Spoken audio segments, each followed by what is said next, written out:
저번 주에 신약의 속죄제에 대해서 여러분들과 주일 말씀으로 은혜를 나눴습니다. 오늘은 구약의 속죄제의 내용으로 여러분과 은혜를 나누도록 하겠습니다. 신약의 속죄제나 구약의 속죄제나 같아요. 근데 이제 구약에서는 신약 때 예수 그리스도가 오지를 않았기 때문에 여러 가지 형태로 성경의 내용을 표현해 놓았습니다. 특히 레위기서가 그렇죠. 1장서부터 속죄물을 머리에 안수한다 이런 내용으로 4장에서 속죄제라는 내용이 들어와 있어요. 그냥 죄사함을 받았다 이렇게 생각을 하면 됩니다. 구약에서는 이것을 너무나 많이 세분화시키고 제사장, 회중, 평민 이런 부분으로 나누어 놨기 때문에 어떤 부분에선 어떤 제물을 드리고 어떤 회중은 이런 제물을 드리고 제사장은 이런 제물을 드리고 평민은 이런 제물을 드리고 구약의 속죄 제물, 속죄에 대한 그런 부분을 보면 대제사장, 제사장, 평민, 회중에 따라서 이 번제물이 달라져요. 그래서 많은 사람들이 성경을 볼 때 대제사장 따로 보고 회중 따로 보고 회중 따로 보고 평민 따로 보고 이렇게 성경의 내용을 해석을 합니다. 대제사장이나 회중이나 평민이나 죄물을 드림으로 인해서 죄 사함을 받았다는 거죠. 죄 사함을 받았다는 게 속죄를 받았다는 내용이죠. 그래서 이 속죄는 속죄일과 같아요. 이 속죄는 또 7절기 중에 속죄절에 해당을 합니다. 사실은 제가 계속해서 7절기를 여러분과 함께 은혜를 나누고 있는데 이 절기가 이름은 7가지로 다르게 써 있지만 내용은 다 같다는 거죠. 쉽게 얘기해서 예수 그리스도를 영접했다 이런 게 6월절입니다. 예수 그리스도를 영접하면 어떻게 됩니까? 죄사함을 받은 거죠. 속죄가 이루어진 거죠. 사실은 그렇게 그 속죄 부분으로 본다 그러면 6월절과 속죄절은 같은 내용이라고 보시면 됩니다. 6월절에 그냥 양을 잡았다 이렇게 간단하게 얘기를 했지만 이 양을 잡은 상태에 속죄가 이루어진 부분이 대제사장과 회중과 평민과 이런 식으로 레위기 4장에서 좀 더 확장을 시켜서 이야기를 했다는 겁니다. 오늘의 본문처럼 레위기 4장 32절에서 35절까지 맨 끝에 뭐라고 해요?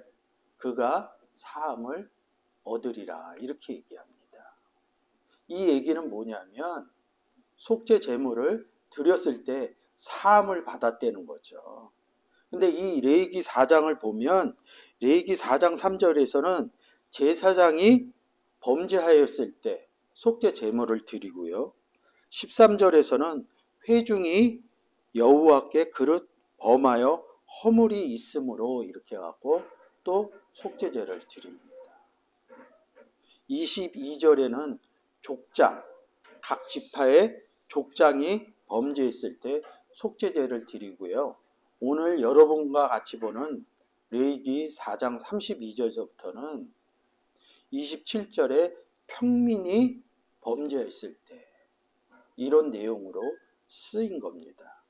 레위기 4장 32절에 어린 양 이렇게 얘기합니다. 왜 어린 양이라고 그랬을까요? 큰 양도 하지 않고. 구약에서 어린 양 하면 동물로 성장한 양이나 태어난 어린 양의 첫 새끼 이렇게 써 있으니까 나이 어린 양으로 생각을 합니다. 이거를 읽으면서 그냥 나이 어린 양으로 생각해요. 근데 신약에 오면 예수 그리스도를 뭐라고 그럽니까? 어린 양 이렇게 쓰기도 하고 양 이렇게도 씁니다. 이게 단어가 좀 달라요. 쓰는 단어가 그냥 한글은 양의 어른의 양, 어린이의 양 이렇게 보지만 단어 자체가 시브리어나 헬라어는 단어 자체가 다릅니다. 신약에서 양이라고 그러면 그 양이 오는 단어가 더 가다가 양이 생긴다 이런 뜻이 있어요. 뭐 그런 이야기는 또 차후에 나누기로 하지만 어린 양을 속죄물로 드린다는 겁니다. 근데 33절에 머리에 안수하고 이릅니다. 이 제물을 가지고 갈 때 머리에 안수한다 이런 얘기가, 속죄를 드릴 때, 번제를 드릴 때 이 속죄물한테, 번제물에게 머리에 꼭 안수를 해요. 그러니까 머리에 뭐가 특별하게 있는 것처럼 생각이 듭니다. 근데 이 머리는 몸에 있는 머리입니다. 그리고 머리를 나타낸 뜻은 뭐냐면 우리의 머리 대신 구주, 이렇게 얘기합니다. 그러니까 그리스도 얘기하는 거죠. 그래서 구약은 그리스도가 오기 전까지의 예표라고 합니다. 그런 의미들을 구약에 다 숨겨놓은 거예요. 그 다음에 33절 희생의 피 이릅니다. 피는 생명이라는 의미를 집어넣으면 이 34절이 다르게 보입니다. 번제단 뿔에 바르고 이러니까 사람들은 이렇게 해석한 것을 보면 뿔에다 많은 의미를 둬요. 이 뿔이 어디 있어요? 단 위에 있는 거거든요. 그러니까 사실은 주어가 단이라는 거죠. 단이 어디 있어요? 이 번제단이? 그러니까 뿔에 가서 얘기를 해요. 성막을 보면 문을 지나면 바로 뭐예요? 번제단이 있다는 거죠. 번제단 앞에 가면 성전 안에 들어왔다는 소리입니다. 이야기가, 성경의 이야기가 끝난 겁니다. 이 제물을 갖고 성전 안에 들어왔다. 거룩하지 못한 자는 성전 안에 들어오질 못해요. 번제단에 갔다는 것은 곧 거룩해졌다는 의미가 내포되고 있다는 거죠. 그 피를 전부 단 밑에 쏟고 이릅니다. 들어와서 피를 쏟았다는 거죠. 왜 피를 쏟아요? 문을 통과하는 순간 정결해졌다는 거죠. 성전에 들어온다는 것은, 부정한 자가 성전에 들어온다는 것은 정결해졌다는 얘기입니다. 요한복음 2장 21절에 예수 그리스도를 뭐라 합니다? 육체된 성전, 이렇게 얘기를 합니다. 근데 우리가 예수 그리스도를 영접했을 때 뭐라고 그럽니까? 예수가 우리 마음 가운데 왔다, 이렇게. 우리 속에 예수가 있다, 이렇게도 얘기를 하지만 모든 성경들은 뭐라고 그래? 그리스도 안에서 이런다. 우리가 그리스도 안에 들어갔다는 거죠. 그리스도 안에 들어갔다는 것은 곧 성전 안에 들어갔다는 거죠. 어디를 통과해서? 양의 문이신 예수 그리스도를 통과했다. 문에 들어갔다, 이런 소리입니다. 문에 들어갔더니 그 다음에 뭐 있어요? 지금 얘기하는 번제단이 되는 거죠. 단이, 이렇게 단 표현을 하면 35절에 보면 단이라고 얘기를 해요. 단 위에 여호와의 화제물을 위에 불사를 지니, 뭐를요? 어린 양을, 이렇게 얘기합니다. 그러니까 이게 쭉 위에서 단어를, 어린 양인 예수 그리스도를 끌고 오셔야 돼요. 그러니까 성경은 번제단 이렇게 쓰기도 하지만 단 이렇게 씁니다. 그러니까 여러분들이 구약에서 단 얘기가 나오면 아, 성막과 성전 얘기를 하는구나, 회막 얘기를 하는 거구나. 아브라함이 단을 쌓았다, 야곱이 단을 쌓았다 그러면 아, 성전화가 돼 있는 이야기구나, 이거로 보면 돼요. 근데 이 성전이나 성막이나 회막을 언제 만들어요? 출애굽하면서 만듭니다. 그러니까 그때 생긴 거로 역사적으로 보면 안 된다는 거죠. 야곱이 단을 쌓고 기름을 부어서 이야기를 합니다. 제물을 드릴 때 단을 쌓습니다. 제물 드리는 얘기가 어디 나와요? 제일 먼저 창세기 4장 가인과 아벨 얘기가 나옵니다.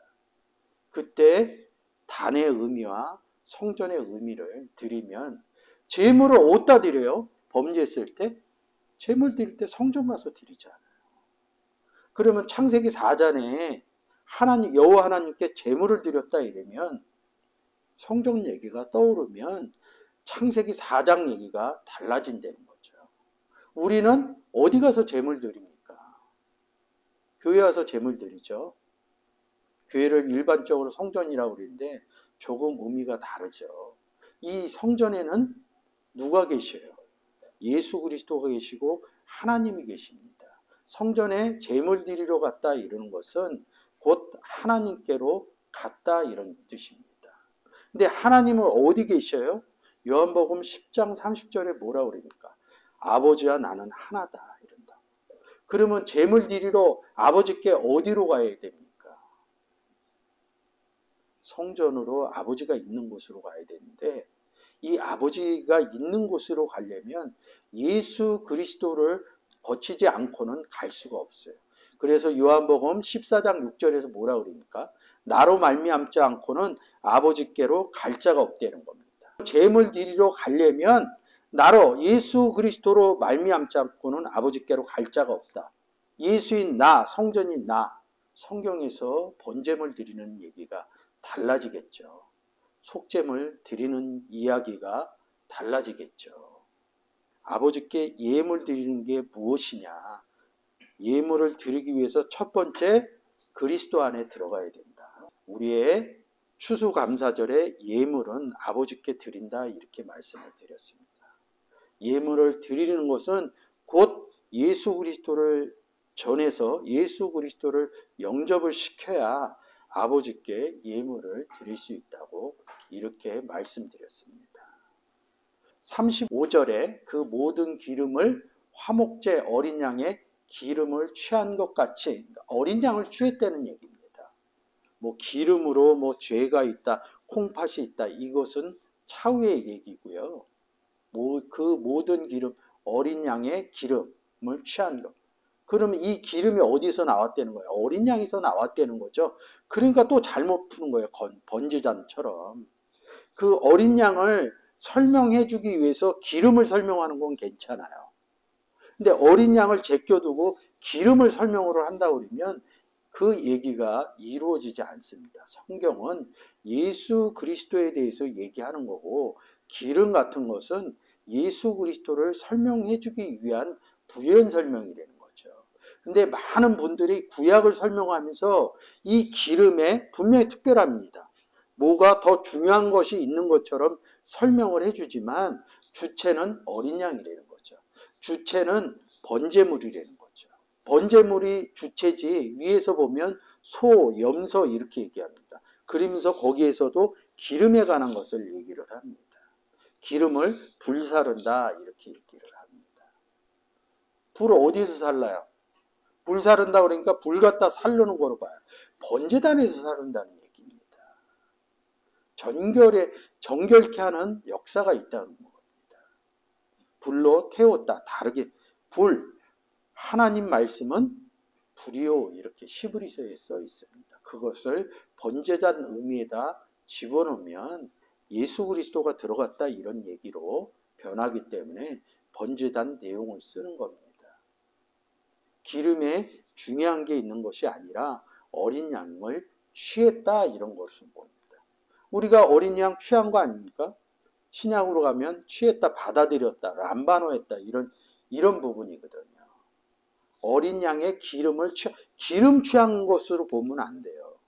기름만 취해서 되나요? 어린 양 속에 있는 기름도 취했다 이렇게 봐야죠. 영접했다 이런 소리입니다. 그런 얘기가 달라지는 거죠. 단 위에 여호와의 화제물을 위에 불사를 찐 번제단 위에서 이같이 제사장이 그 범한 죄에 대하여 그를 위하여 속죄한즉 그가 사함을 얻으리다. 무슨 사함을 얻어요? 죄 사함을 얻는 겁니다. 그래서 속죄, 죄 이런 겁니다. 죄를 속했다, 사함 받았다. 이런 이야기입니다. 결론은 신약의 내용을 끌고 오면 이렇게 얘기를 하죠. 근데 구약에서 이런 신약의 의미를 끌고 오지 못하면 구약의 의미로 많이 설명을 합니다. 그래서 제가 이렇게 표현을 했죠. 속죄제의 어의, 시브리어는 하다트, 관역을 벗어나다 이렇게 얘기합니다. 관역을 벗어나다 여러분 되시면 한번 보세요. 하마르티아 이렇게 합니다. 죄 이렇게 얘기합니다. 그러니까 죄라는 뜻이에요. 하타트라는 뜻이에요. 신약의 하마르티아 이렇게 써 있는 죄에 가서 보면 거기도 관역을 벗어나다 이렇게 써 있습니다. 근데 신약에 하마르티아는 메로스라는 단어에 메로스가 없다 이런 뜻이 연합어로 표현이 되어 있습니다. 메로스가 뭐라고요? 지체, 우리는 그리스도의 지체입니다. 하마르티아는 뭐라고요? 너희는 지체가 아니다. 그리스도의 지체가 아니다. 이런 얘기입니다. 이런 의미들이 신약에는 숨어져 있어요. 제가 죄에 대해서 많이 설명해 놓으셨으니까 그 내용에 들어가셔서 듣거나 보시면 그 의미가 이 속죄제의 의미로 잘 여러분들이 이해가 되실 수 있습니다. 속죄하다는 뜻의 하다트에서 파생된 것으로 하나님 법에서 벗어나 죄로부터 청결과 속죄함을 얻기 위하여 하나님의 법에서 벗어났다. 그러면 하나님의 법이 뭡니까? 율법이죠. 율법하면 제가 항상 이야기하는 것처럼 어디 보시라고 그랬죠? 로마서 8장 2절. 성령의 생명의 법에서 벗어났다는 겁니다. 예수 그리스도 안에 못 들어갔다는 것을 법에 벗어났다. 그리스도의 지체가 아니다 이렇게 얘기하는 거죠. 그러면 하나님의 법에서 성령의 생명의 율법의 법에서 벗어났다 그러면 로마서 8장 2절에 비추어 보면 하나님의 법에 벗어났다 그러면 어느 율법에 있다는 거예요? 죄와 사망의 율법에 있었다는 거죠. 우리가 예수 그리스도가 없을 때, 영접 못했을 때 우리는 어느 율법에 있습니까? 죄와 사망의 율법에 있는 사람들이 속죄를 받아서 누구를 통해서 예수 그리스도 어린 양의 속죄물을 드려서 사실은 이 드린다는 게 우리 안에 예수 그리스도가 들어온다. 아니면 드린다는 게 또 하나의 의미가 뭐냐면 하나님께 복음을 전해서 하나님께 추수감사한다. 이 의미가 두 가지 의미가 숨어져 있는 거예요.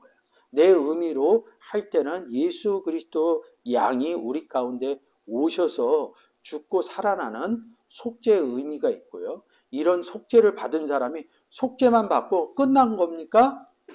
예수 그리스도 영접받아서 나 영접했어 그리고 끝난 겁니까? 성경은 더더욱 중요한 이야기가 뭐냐면 너가 예수 그리스도를 영접해서 속죄를 받았으면 우리에게 던지는 이야기가 있습니다. 너는 어떻게 살 것이냐? 성경은 이렇게 살라고 얘기합니다. 너가 속죄를 받아서 어린 양이 너와 한 몸이 되어 있으면 그 안에 아버지도 함께 계신다. 그러면 농부인 아버지와 포도나무인 어린 양과 가지인 너희가 아버지가 농사하는 농법으로 어느 농법으로 성경의 내용으로 농사를 지어서 다시 어린 양인 속죄물을 어린 양이 없는 세상 사람들에게 어린 양을 주어서 그 사람의 속죄가 이루어져서 하나님께 속죄 제사를 드려라 이렇게 얘기를 하는 겁니다. 그것이 로마서 12장 1절에 내가 하나님의 모든 자비하심으로 너희를 권하노니 너희 몸을 하나님의 기뻐하시는 거룩한 산제사로 드리라는 거죠. 우리가 산제사로 예수 그리스도를 영접함으로 인해서 로마서 12장 1절처럼 우리가 산제사를 드렸잖아요. 우리 몸을. 근데 우리가 드릴 때 누군가 저에게 오셔서 예수 믿으세요 그래갖고 제가 드려진 겁니다. 좀 전에 이야기한 것처럼 산제사로 예수 그리스도와 하나님과 함께 영접한 몸이 돼서 구원을 얻었으면 이 땅을 어떻게 살아가느냐? 농부인 아버지와 참 포도나무인 예수 그리스도와 가진 내가 함께 하나님의 농사법 성경의 내용으로 복음을 전해서 하나님께 예물을 드리는 속죄 제사를 드려야 한다는 거죠. 그런 내용의 신약의 내용이 들어와야 됩니다. 그래서 이렇게 속죄제 이렇게 얘기를 한 겁니다. 이 4장에서 좀 전에 얘기했듯이 4장 앞에서 제사장 얘기하고요. 그 다음에 온회중 얘기하죠. 그리고 족장, 흠없는, 여기 표기는 안 했는데 27절에 평민이 드리는 게 어린 양입니다. 그리고 또 뭐라 그럽니까? 여기 사실은 28절이네요. 제가 잘못 얘기했습니다. 평민 이렇게 얘기하고, 더 가난한 자는 산비둘기와 집비둘기를, 레위기 5장 7절에 다음에 써 있습니다. 4장 다음입니다. 더 가난한 자는 고운 에바가로 10분의 1, 레위기 5장 11절에 써 있습니다. 그래서 이 부분을 사람들이 외워요. 이 부분을 외워서 이야기를 합니다. 근데 더 중요한 게 뭐죠? 죄사함을 받았다는 겁니다.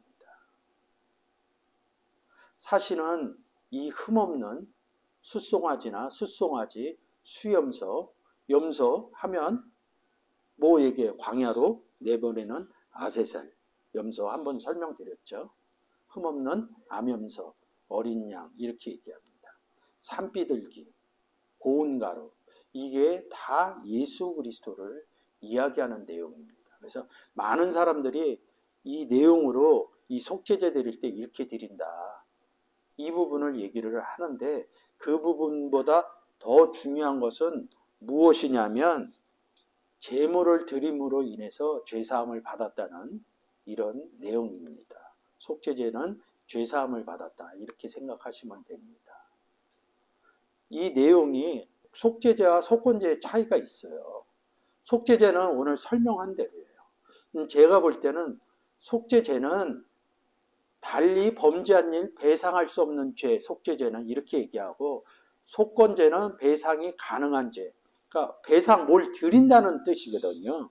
그래서 저는 이런 부분을 로마서 12장 1절로 보시면 좋을 것 같아요.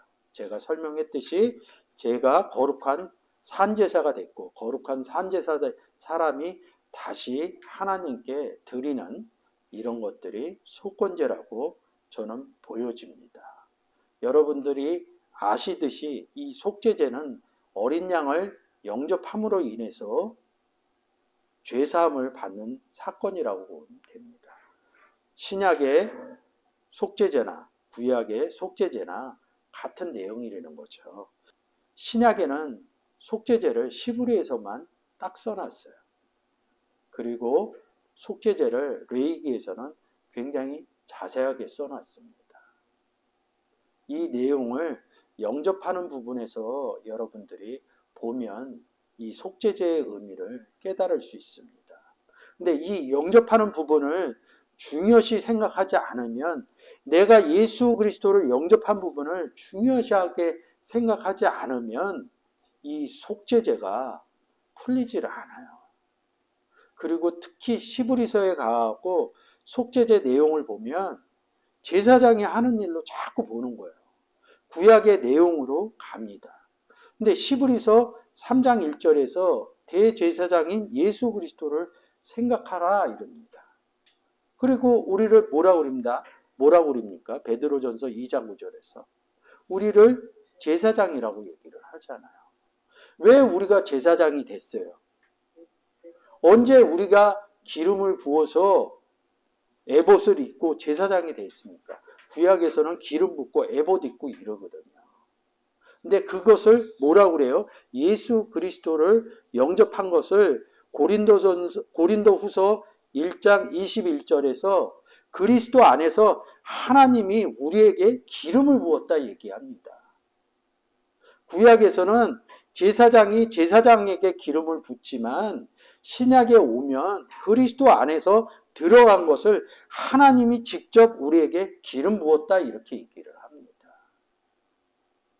그러면 우리가 에봇을, 구약의 에봇 옷을 입히는데 우리가 신약에서 에봇 옷을 언제 입혔냐 이겁니까? 갈라디아서 3장에서 아브라함 자손 얘기를 합니다. 그리스도 안에 들어갔으면 너희가 아브라함의 자손이요. 그리고 뭐라 그럽니까? 갈라디아서 3장 끝에서 그리스도로 옷 입었느니라 그러면서 에봇 얘기를 합니다. 그러면 오늘날 목사들이 그 가운을 입은 에봇과 같은 그런 것을 입은 것을 굉장히 중요시해요. 중요하지 않다는 얘기가 아닙니다. 더 중요한 거는 그리스도를 영접했다는 것이죠. 그래서 그리스도로 옷 입었다는 신약의 에봇의 얘기가 더 중요한 거라는 거죠. 그렇다면 이런 의미가 깨달아지고 목사의 직분을 받아서 목사의 가운을 입은 사람들은 예수 그리스도와 같이 성도들을 섬기며 살아야 된다는 거죠. 예수 그리스도가 이 땅에 오셔서 하신 일의 행위 중에 제일 중요한 것이 뭐냐면 제자들을 섬겼고 이스라엘 백성들을 섬겼다는 거죠. 어떤 내용으로? 성경의 내용으로 섬겼다는 거죠. 그리고 사복음서가 끝나고 제자들이 그러한 섬김의 삶을 살아갑니다. 이 섬김의 삶은 복음의 전도의 일을 했다는 거죠. 무엇을 갖고? 성경의 내용을 갖고 예수 그리스도는 이런 분이다. 하나님 아버지는 이런 분이다. 그런 내용에 있는 것들이 사도행전에 있는 것이죠. 그러면서 9장에서 사울인 바울이 제자가 되면서 바울서신을 쓰죠. 바울서신을 왜 써요? 바울이 전도 1차 여행, 2차 여행, 3차 여행 하면서 어떤 일을 했습니까? 섬기는 일을 했고요. 거룩한 산제사로, 섬김을 통해서 거룩한 산제사로 속죄의 일을 했다는 거죠. 여러분들이 오늘 이 시간을 통해서 여러분이 그리스도를 정말로 성경의 내용처럼 영접을 하셨는가? 고린도후서 1장 21절에 그리스도 안에서 정말로 하나님이 기름 부었다는 내용을 알고 계신가? 갈라디아서 3장에서 내가 그리스도의 자손이며 그리스도의 오신 에봇을 입었는가? 이 부분을 속죄가 이루어지신 분이라면 꼭 한번 상고해 보셨으면 좋겠습니다. 그리고 이 시간을 통해서 또한 속죄가 이루어진 사람들은 예수 그리스도와 같이, 바울과 같이, 12제자들 같이 우리가 거룩한 몸으로 산제사를 드렸듯이 내가 산제사를 드리는, 하나님께 드리는 추수감사절과 같은 날들을 계속 지내면서 하나님께 산제사를 드리는지 생각하는 속죄제가 되는 날들이 되었으면 좋겠습니다. 감사합니다.